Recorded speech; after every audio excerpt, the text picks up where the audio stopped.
مسافر کی نماز کا حکم کیا ہے؟ قصر نماز کے بارے میں ارشاد باری تعالیٰ ہے، سورۃ النساء میں ارشاد فرمایا، جس کا ترجمہ ہے، اور جب تم زمین میں سفر کرو تو تم پر کوئی گناہ نہیں کہ تم نماز میں قصر کرو، یعنی 4 رکعت فرض کی جگہ 2 پڑھو، اگر تمہیں اندیشہ ہو کہ کافر تمہیں تکلیف میں مبتلا کر دیں گے، بے شک کفار تمہارے کھلے دشمن ہیں۔ یہاں یہ بات کسی کے ذہن میں آ سکتی ہے کہ آج کل تو سفر اتنا مشکل نہیں ہے اور نہ ہی اکثر کفار کی طرف سے تکلیف میں مبتلا کرنے کا ڈر ہوتا ہے،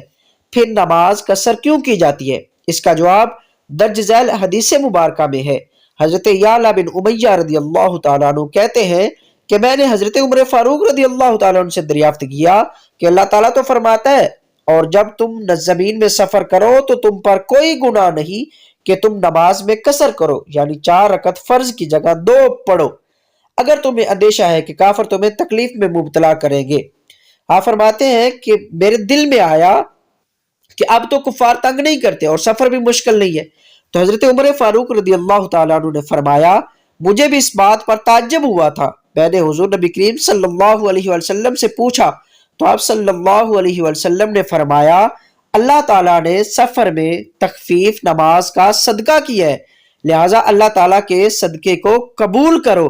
یہاں صدقے سے مراد تحفہ ہے، یعنی اللہ رب العزت نے یہ تحفہ دیا ہے تو اللہ تعالیٰ کے تحفے کو قبول کرنا چاہیے، لہٰذا مسافر کے لیے یہ ضروری ہے کہ وہ نماز قصر پڑھے۔ مسافر پر واجب ہے کہ فقط فرض نماز میں قصر کرے، یعنی 4 رکعت فرض والی نماز میں 2 فرض پڑھے۔